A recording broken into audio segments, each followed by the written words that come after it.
Yesus Kristus Tuhan. Haleluya. Amin. What a sweet presence hadirat Tuhan yang begitu indah. Tuhan itu selalu mendeteksi dan selalu memandang hati mereka yang hancur, jiwa yang remuk, tidak akan Tuhan pandang hina. Saya bisa merasakan hari ini Tuhan itu begitu dekat umatnya. Saya akan segera membagikan firman, tapi ada satu pengumuman. Ini kabar gembira.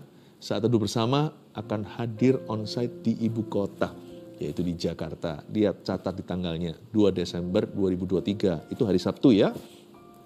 Saat Teduh Bersama onsite di ICE Indonesia Convention Exhibition. Tidak pakai tiket, karena tempatnya besar. First come, first serve tapinya.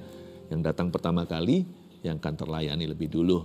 Tentunya sekalipun tempatnya besar sekali, tetapi jauh lebih besar jumlah keluarga Saat Teduh di mana-mana. Karena itu pastikan Anda datang early, bukan demi kursi, tetapi demi untuk mempersiapkan hati masuk hadirat Allah. Mari saya ajak kita untuk membuka Alkitab dan membawa catatan kita, pakai HP juga boleh. Hari ini kita akan belajar soal ketulusan, karena ketulusan adalah sebuah senjata rohani yang ampuh dalam doa. Orang tulus itu dicinta sama Yesus, itu sungguhan. Itu bukan suatu kata-kata klise, tapi itu fakta. Bahwa orang tulus itu dekat sama Tuhan. Karena itu saya berikan judul begini, seruan orang tulus didengarkan Tuhan. Ini janji Tuhan betul buat orang-orang yang berdoa dalam ketulusan, bahwa Tuhan mendengar suaranya. Tapi orang fasik Tuhan tutup telinga. Mazmur 26 ayat 1-12, saya baca ayat per ayat dan saya jelaskan kepada keluarga Saat Teduh Bersama. Dari Daud, berilah keadilan kepadaku ya Tuhan, sebab aku telah hidup dalam ketulusan. Kepada Tuhan aku percaya dengan tidak ragu-ragu. Ujilah aku ya Tuhan, cobalah aku, selidikilah batinku dan hatiku. Sebab mataku tertuju pada kasih setiamu, dan aku hidup dalam kebenaranmu. Berhenti dulu sampai ayat 3, saya jelaskan ayat per ayat. Mazmur ini ditulis oleh Daud. Daud itu seorang pendoa. Daud itu seorang yang tulus. Sampai-sampai Alkitab memberi dia gelar, Tuhan sih yang berkata, dia adalah seorang yang berkenan di hatiku. Bahasa Inggrisnya, a man after God's own heart. Seorang manusia yang mengejar hatinya Allah. Daud itu sebenarnya bermula polos, karena dia itu anak bungsu dari banyak kakak-kakaknya, papanya udah tua, dia diabaikan alias dilupakan ketika ada tawaran pengurapan. Dia berada di halaman belakang, gembalakan mbek-mbeknya, papanya yang hanya beberapa ekor itu. Tapi Tuhan sangat-sangat memandang hati anak muda ini. Makanya itu Daud tahu sekali tentang keintiman dengan Tuhan. Hati dia penuh dengan ketulusan. Sampai nanti dia jadi raja, dia juga pernah salah. Tetapi ketulusan tidak pernah meninggalkan dia. Waktu dia bertobat itu, wah, pertobatannya begitu ngilu. Soal Batsyeba, dia betul-betul merendahkan hati dan berkata, kau boleh ambil apapun, jangan ambil rohmu daripada aku siap untuk dihukum. Ini orang tidak pakai tading aling-aling, orang ini tidak pakai kedok sama Tuhan. Sekalipun waktu dia salah pun, pertobatannya sungguh-sungguh, meskipun dia harus menanggung hukuman yang berat dari Tuhan. Konsekuensi atau disiplin Tuhan itu memang ada, tetapi Tuhan tidak pernah mencabut kasih dari orang yang tulus hati. Dari Daud, nah sekarang ini penulisnya kita tahu, kita lihat seruan pertama dia, berilah keadilan kepadaku ya Tuhan. Saya nggak tahu Daud lagi alami apa, tapi dia seolah-olah menuntut keadilan dari Tuhan. Berilah keadilan kepadaku ya Tuhan. Tidak sama dengan anak kecil yang kerap kali ngomong begini sama papa mamanya. Nggak fair. Kakak dapat, aku kenapa enggak? Kakak boleh, kenapa aku tidak boleh? Adik disayang. Aku disuruh tinggal di rumah, suruh belajar. Adik diajak jalan-jalan. Ini bukan fair versi manusia. Berilah keadilan kepadaku di sini. Daud berseru, Tuhan, lakukan kepadaku apa yang kau pandang baik. Ini sebuah kata-kata berserah, tapi juga agresif. Dia berkata, Tuhan, aku bukan hanya berserah sama Tuhan, aku minta, aku mohon. Apa yang kau pandang paling baik untuk aku, lakukan itu Tuhan. Sebab aku dizolimi gitulah. Nggak tahu apa yang terjadi, tidak tertulis secara jelas gamblang, Daud lagi ngalami pergumulan apa, tapi dia berkata, berilah keadilan kepadaku Tuhan. Tentunya pasti ada musuh-musuh, ada manusia yang memperlakukan dia secara tidak adil. Mungkin Daud difitnah, mungkin dia dikhianati, mungkin ada konspirasi melawannya, mungkin ada musuh-musuh dalam selimut atau mereka yang memusuhi dia terang-terangan. Tapi Daud berkata, berilah keadilan kepada hamba-Mu ini ya Tuhan. Do what you deem best for me. Ini bukan human justice, ini bukan keadilan manusia. Ini adalah keadilan Allah. Dia naik banding kepada Tuhannya dan berkata, look upon me, pandang aku Tuhan, kasihani aku. Lakukan yang terbaik untukku. Aku tahu engkau sudah baik, tapi aku minta kau melakukan sesuatu yang ekstra untuk aku. Boleh enggak? Boleh enggak kita dorong Tuhan untuk melakukan sesuatu? Meskipun kita sudah diberinya segala-galanya. Boleh. Itu bukan serakah, itu berharap kepada Allah. Daripada kita protes sama manusia, demo-demo segala, mendingan kita itu datang ke Tuhan, karena di tahta kasih karunia itu melimpah anugerah. Tuhan gak pernah kekurangan sesuatu untuk diberikan. Dan Daud minta keadilan. Dia tidak minta musuhnya dihukum ya, tapi dia sedang beracara dengan Tuhannya. Daud sedang memaparkan isi hatinya. Dia menceritakan kerinduannya bahwa ia ingin melihat penyertaan Tuhan. Pembelaan bolehlah, tapi yang dia inginkan lebih di atas segalanya adalah Tuhan menjadi semakin nyata melalui pergumulan apapun yang dia alami saat itu. Hanya dia dan Tuhan yang tahu. Berilah keadilan kepadaku ya Tuhan, sebab aku telah hidup dalam ketulusan. Kalau kita baca ini, ayat 1b sebelum ke 1c, orang ini kok ngaku-ngaku dia sudah hidup dalam ketulusan ya. Ada kata aku telah, itu berarti dia sudah membuktikan. Sombong sekali ya, bukan. Ini kan doa yang dicatat Mazmur itu. Waktu dia doakan, mungkin dia belum mencatatnya. Setelah dia doakan, dia jurnal doanya. Dia berkata, sebab aku telah hidup dalam ketulusan. Memang tidak ada orang di dunia ini yang 100% tulus hati. Kita semua masih progresif.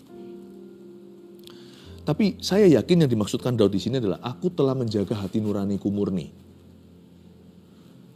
Alias dia tidak terdakwa, dia tidak merasa sengaja berbuat sesuatu yang salah lalu dia simpan dari hadapan Tuhan.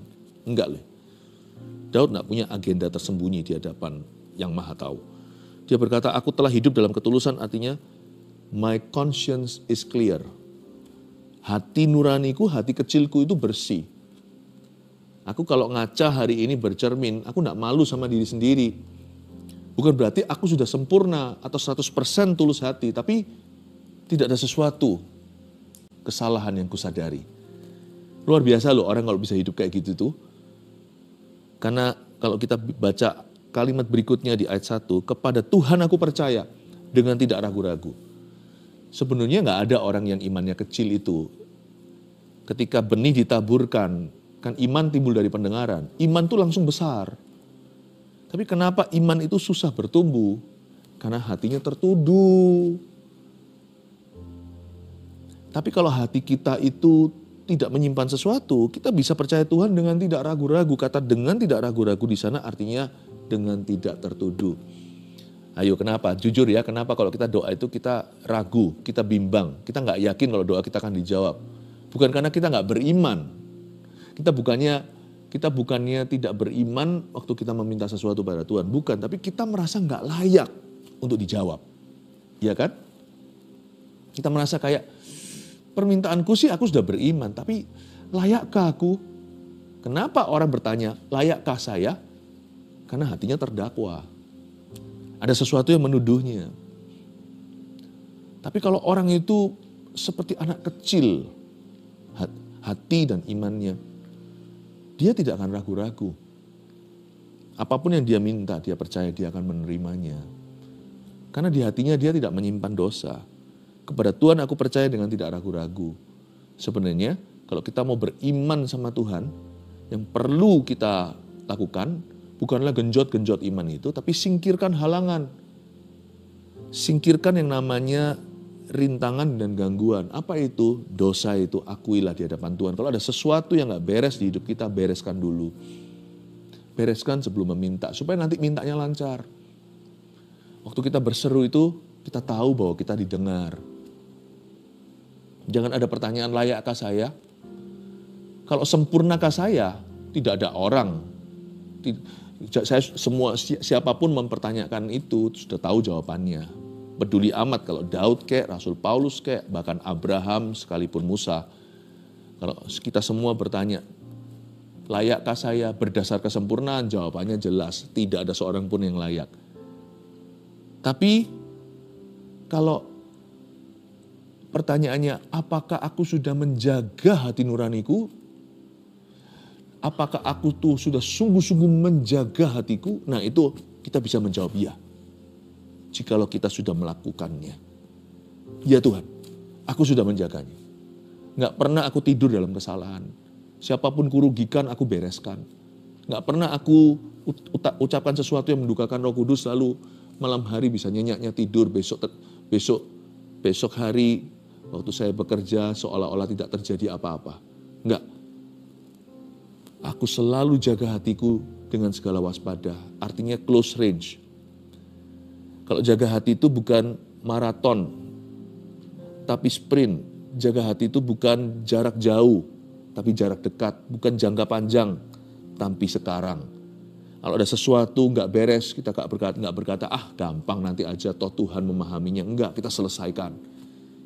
Nggak ada orang sempurna, tapi ada orang yang menjaga hatinya. Nah Daud itu orang yang begitu. Dia berkata, aku percaya kepadamu dengan tidak ragu-ragu, karena hatiku tidak tertuduh. Sekarang di ayat 2 dia jelaskan gimana caranya dia jaga hati seperti itu. Bagaimana Daud mawas diri. Bagaimana dia izinkan Roh Kudus introspeksi dirinya.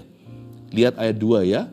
Ini kerap kali kita nyanyikan dalam lagu-lagu Kristen, lagu-lagu pujian. Bahkan ayat ini tidak asing di telinga banyak anak Tuhan. Ujilah aku ya Tuhan, dan cobalah aku.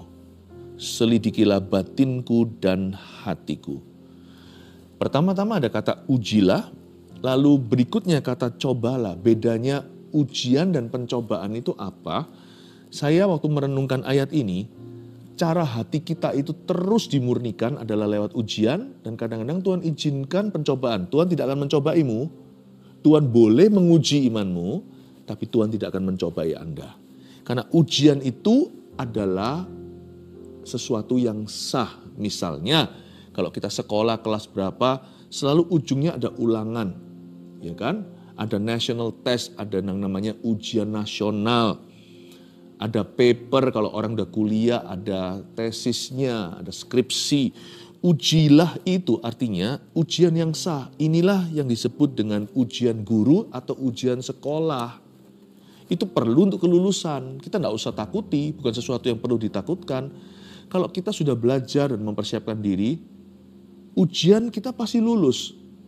Cum laude atau tidak, apakah kita lulus dengan predikat atau tidak. Kalau kita sungguh-sungguh mempersiapkan diri, nggak bisa ya berani les, ya nggak bisa berani tanya, pasti semua kita lulus. Ujian yang dari Tuhan itu meluluskan, bukan untuk menggagalkan. Tuhan bukan guru yang angker, karena Tuhan bahkan memberi kita les privat. Namanya Allah Roh Kudus, penghibur penolong kita. Tuhan tuh nggak ngasih kita ujian lalu Tuhan diamkan. Udah lu cari jalan sendiri. Tuhan kasih Roh Kudus dalam diri kita, bukan sebagai contekan, tapi untuk menolong kita. Ujilah aku itu, kata ujian itu bolehlah dari Tuhan, tapi cobalah aku itu sesuatu yang Tuhan izinkan. Kalau cobaan itu bukan dari Tuhan. Cobaan itu godaan dari teman. Kalau ujian tadi itu sah dari sekolah, cobaan itu seperti apa? Seperti teman-teman menggoda kita untuk bolos sekolah rame-rame. Nah yang itu bukan bagian dari program sekolah. Itu bukan bagian dari rencana Allah. Tapi kadang-kadang di hidup ini memang diizinkan itu terjadi. Kita nggak bisa menghindari yang gituan.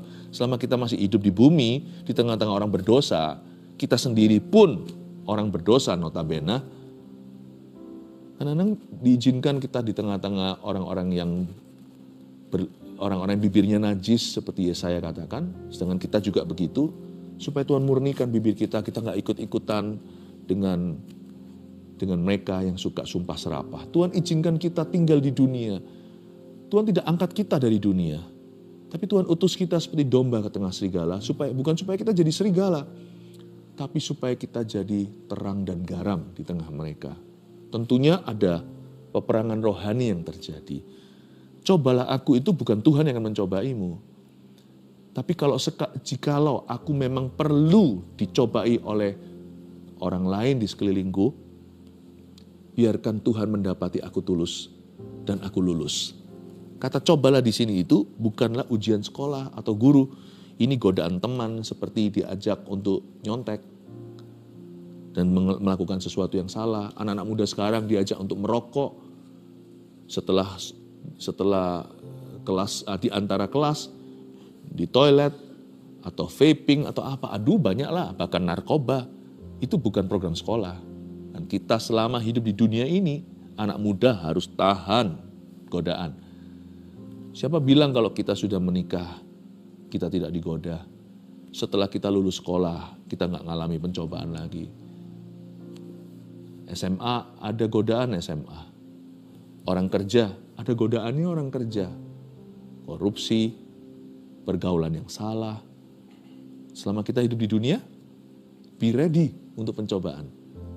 Orang tulus itu bukan orang tidak teruji. Yang disebut tulus itu lewat ujian dulu. Bahkan diizinkan lewat pencobaan. Selidikilah batinku dan hatiku. Dia minta secara sengaja, Tuhan tolong selidiki batin saya. Bedanya batin dan hati di sini apa? Kalau batin itu adalah the underlying motives atau motivasi yang tersembunyi. Batinnya, manusia batinnya itu nggak kelihatan. Hati masih lebih kelihatan karena hati itu kehendak dan keinginan. Aku kepingin jalan-jalan, kelihatan hatinya di mana. Dia lagi nggak kepingin kerja, dia lagi kepingin cuti. Hati itu lebih nampak. Tapi kenapa dia mau jalan-jalan? Itu ada motivasi tersembunyi. Ternyata dia mau jalan-jalan bukan mau ajak keluarganya. Nanti dia jalan-jalan, dia mau ketemu sama teman. Mana tahu? Ternyata pergi berapa keluarga? Bukan untuk keluarganya, tapi ketika kepingin nanti sama-sama teman-temannya. Kita tidak pernah tahu. Yang disebut manusia batinnya itu sungguh-sungguh tidak nampak. Bahkan orang pelayanan pun harus diuji batinnya. Minta Tuhan selidiki. Siapa tahu deep down inside dalam hati bukan untuk memuji Tuhan, tapi supaya dilihat sama orang dan dikagumi manusia. Batin ini harus rajin-rajin dibawa ke mezbah. Harus dibawa ke hadapan tahta Tuhan. Murnikan saya, selidiki aku. Batin itu motivasi. Penting loh dalam segala sesuatu yang kau lakukan. Ya bukan berarti kita selalu bertanya-tanya sih. Tapi perkara-perkara penting lah di hidup ini yang prinsip-prinsip itu. Tanyalah satu pertanyaan ini. Why? Mengapa Anda mengatakan itu? Mengapa Anda melakukan itu? Mengapa Anda menginginkan itu? Selidiki batinku Tuhan. Itu motivasi tersembunyi. Karena bagi Tuhan yang penting bukan hanya buahnya. Motivasi itu juga penting sekali. Itulah sebabnya Kain dan Habil beda penerimaan Allah. Bukan karena Tuhan lebih suka persembahan Habil. Karena Habil seorang peternak. Jadi dia mempersembahkan hewan. Kain itu tumbuh-tumbuhan tanaman karena dia seorang petani. Bukan sih. Tapi kira-kira beginilah. Kalau dia Kain lagi panen gitu yang kurang bagus. Peduli. Kan gak ada bedanya kan. Di hatinya itu gak benar. Kalau aku persembahkan yang paling bagus, dibakar juga kan. Kan di perjanjian lama itu kalau mezbah itu kan pakai api. Dibakar. Bagus gak bagus ya kebakar hangus. Ginilah. Ini yang layu, kurang hijau, yang kurang merah, ini yang agak sedikit ada cacingnya. Ini ajalah, toh nggak ada yang tahu kok. Tuhan bisa mengerti. Itu dibakar di atas korban, di atas mezbah persembahan. Kalau Habil enggak, toh dia tahu animal atau hewan yang dia persembahkan toh tetap akan mati. Dikasih itu atau kasih ini, tetap hangus karena api. Tapi dia ambil yang wagyu. Dia ambil yang grade-nya paling tinggi. Meskipun nanti hangus gak ada orang yang tahu. Papa mamanya pun tidak bisa membedakan waktu mereka mempersembahkan. Dia tetap simpan. Misalnya kalau kita mau anak kecil memberikan persembahan itu, uang yang paling baru atau koin yang paling bersih itu disimpan, itu dimasukkan di dalam kantong kolekta. Tapi yang kotor itu yang dia belikan, bukan sebaliknya. Gitu-gitu tuh manusia nggak bisa mendeteksi. Tapi Tuhan melihat hatimu itu di mana. Itulah manusia batinnya. Manusia batinnya. Dan hati kita, kalau hati kita saya sudah jelaskan tadi, hati itu the will, the desire, keinginan dan juga kehendak. Dan Daud berkata, Tuhan, jangan urusi aku hanya sampai pada taraf keinginan perbuatan. Tapi urusi aku sampai manusia batinnya aku ya Tuhan. Pastikan bahwa yang namanya Daud ini, kalau dealing with God, kalau saya berurusan dengan Tuhan itu, saya akan mengasihi dan mengabdi Tuhan itu dengan ketulusan. Dan kalau saya dealing with men, kalau saya berurusan dengan sesama saya, pastikan bahwa saya itu tulus sama mereka. Juga ketika saya harus cerdik seperti ular pun, saya akan tulus karena saya tahu in my heart, dalam hatiku, aku seorang yang takut akan Tuhan dan hidup di hadapan Sang Maha Tahu. Pastikan bahwa dalam acaraku dengan manusia, urusanku dengan sesama, kau selalu dapati yang namanya Daud ini, tulus hati. Standarnya tinggi ya, tapi harga yang dibayar luar biasa di depan, lebih luar biasa rewardnya. Karena ketika dia berdoa dan dia berseru, Tuhan dengarkan. Itulah perbedaannya antara Nabi Baal dan Elia. Elia berseru, api turun. Nabi Baal mau gores-gores tubuhnya juga Tuhan nggak akan dengarkan. Ya memang mereka berseru ke Baal sih, apalagi begitu ya kan. Itu bedanya juga. Firaun berusaha nggak bisa, Musa cuman angkat tongkatnya atau pukulkan ke laut itu langsung membelah. Bedanya di mana? Kenapa Tuhan meresponi yang satu, Tuhan seolah-olah tidak memberi telinga kepada yang lainnya. Bedanya di sini.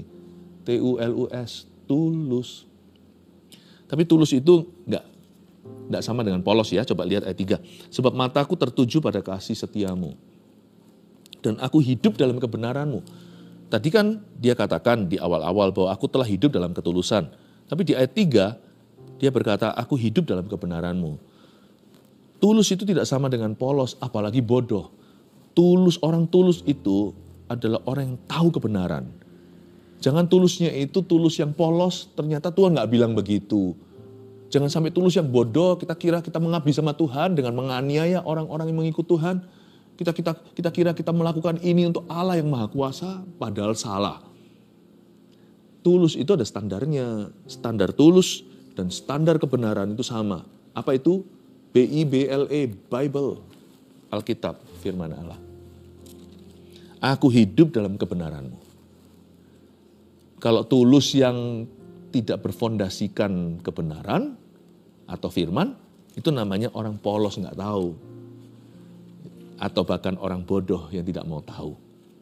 Ayat 4, aku tidak duduk dengan penipu dan dengan orang munafik. Aku tidak bergaul. Aku benci kepada perkumpulan orang yang berbuat jahat. Dan dengan orang fasik aku tidak duduk.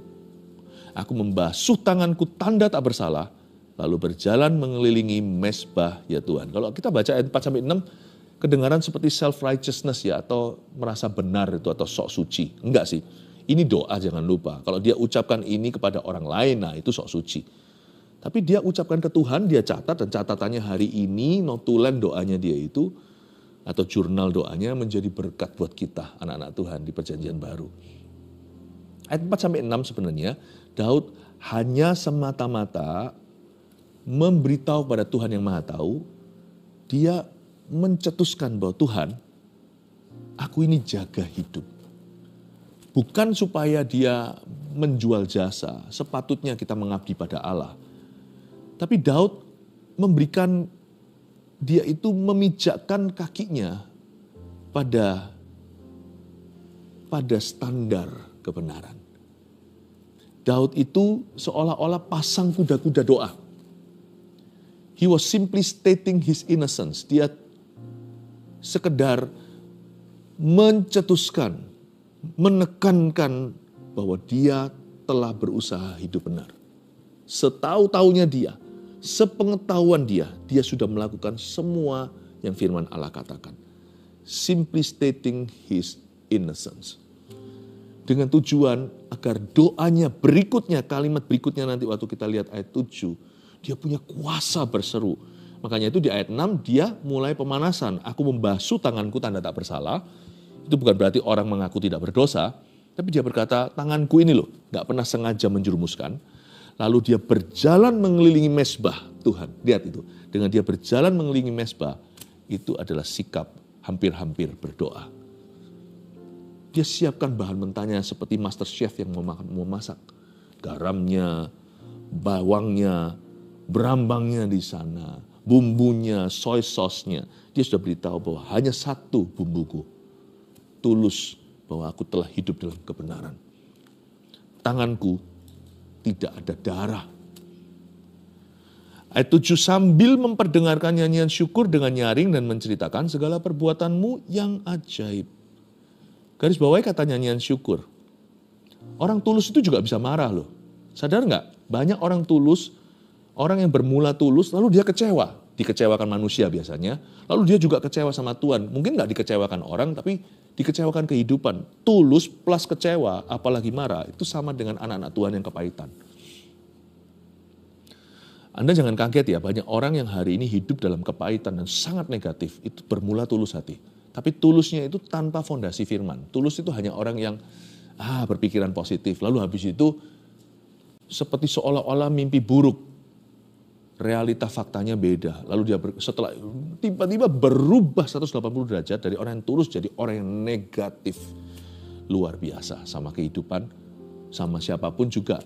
Dengan siapa dia punya trauma, misalnya orang Kristen. Mungkin ada orang yang trauma dengan hamba Tuhan. Lalu pukul rata semua orang sama, atau gereja. Atau bahkan sama laki-laki, perempuan tidak sedikit yang akhirnya menjadi lesbian. Jadi apa? Komplikasinya macam-macam sih, nggak bisa kita telusuri yang ini pasti itu. Tapi macam-macam complication-nya terjadi. Nggak bisa, kita nggak boleh lari. Tulus plus kecewa, nggak bagus. Parfum dikasih ikan mati yang busuk, jadi baunya nggak enak. Tulus itu harus dijaga. Tulus tidak boleh ketambahan kecewa, sekalipun kita boleh dikecewakan orang. Janganlah memilih jalur kekecewaan, sekalipun kita bisa disalahi orang, janganlah kepahitan. Ya kita belajar lain kali lebih pintar supaya kita nggak ditipu, supaya kita bisa membeda-bedakan roh. Tapi janganlah pukul rata menjadi teori dan doktrin hidupmu yang bukan dari Roh Kudus. Tulus dan kecewa, tulus dan marah, jadi orang yang kepahitan. Makanya itu untuk menjaga hati kita tidak pernah kecewa dan kepahitan. Ayat 7 Daud mendemonstrasikan. Sambil memperdengarkan nyanyian syukur. Syukur itu detox yang luar biasa. Semua toksik pergi. Orang tulus bisa tetap kuat, tetap positif, tetap optimis. Orang tulus bisa tetap percaya sekalipun berkali-kali dia melihat contoh dan teladan yang salah. Itu hanya kalau dia bisa bersyukur dalam segala keadaan. Sambil memperdengarkan nyanyian syukur. Tulus itu bisa long time. Tulus itu bisa awet. Bisa awet lama. Biasanya orang yang tulus itu penuh sukacita, damainya tidak terganggu. Yang gituan ya, juga awet muda kayaknya. Tulus harus dijaga dengan nyanyian syukur. Sekarang kita lihat bagaimana dia berseru kepada Tuhan. Ayat 8, Tuhan aku cinta pada rumah kediaman-Mu dan pada tempat kemuliaan-Mu bersemayam. Itu seruan cintanya kepada Tuhan. Langsung terdengar. Saya buktikan ya, terdengar, nanti ayat terakhirnya dia plong langsung. Doanya nggak panjang, doanya dia itu sebenarnya cuma dimulai dari ayat 8 boleh dikatakan. Ayat 9, janganlah mencabut nyawaku bersama-sama orang berdosa atau hidupku bersama-sama yang orang penumpang darah, yang pada tangannya melekat perbuatan mesum dan yang tangan kanannya menerima suapan. Ini bukan sok benar, sekali lagi ini seruan pembelaan Tuhan. Please lihat, please pandang aku. Bedakan aku dengan orang-orang yang salah ya Tuhan. Aku tidak menuntut mereka, aku tidak sok suci, cuman aku tahu Engkau yang adil bisa membedakan. Itu suara pembelaan. Dia minta agar hidupnya dibedakan. Ayat 11, tapi aku ini hidup dalam ketulusan. Bebaskanlah aku dan kasihanilah aku. Itu kan minta penyertaan, itu suara penyertaan. Lihat ayat 12, kakiku berdiri di tanah yang rata. Aku mau memuji Tuhan dalam jemaah. Kok bisa ayat 12 selesai langsung doanya. Kakiku berdiri di tanah yang rata. Dan selesai. Plong dia. Aku mau memuji Tuhan dalam jemaah. Malah outburst of joy tiba-tiba seperti meledak dalam sukacita. Aku mau memuji Tuhan.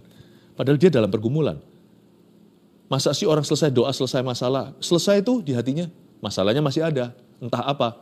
Tapi selesai. Orang tulus itu nggak perlu panjang-panjang. Bukan waktunya jam doanya. Kalau saya jamnya jam doa saya panjang. Itu karena saya haus lapar, karena saya rindu. Itu keintiman. Bukan permintaannya itu panjang. Enggak. Seruannya sebentar didengar. Yang panjang itu persekutuannya dengan Tuhan. 3 poin ini lalu kita selesai ya. Kita berdoa sama-sama. Kan doa orang benar bila dengan yakin didoakan sangat besar kuasanya. Siapa tahu doa orang benar itu adalah doa orang tulus. Pastilah, mana ada orang munafik yang benar. Nomor 1, tulus tidak berarti bodoh atau polos tentang kebenaran Tuhan. Itu poin pertama yang kita pelajari, review firman hari ini. 2, ketulusan dimulai dari motivasi hati yang benar di hadapan Tuhan. Harus mulai dari motivasi. Tulus itu harus dari bibit. Kalau sudah nggak benar benihnya ya tanamannya nggak betul semua. 3, seruan cinta dan seruan doa orang tulus didengarkan Tuhan. Gampang ya? Iya, 3 poin itu dicatat dan saya percaya hidup Anda akan semakin diberkati kalau ada ketulusan. Mari kita tulus hampiri Yesus.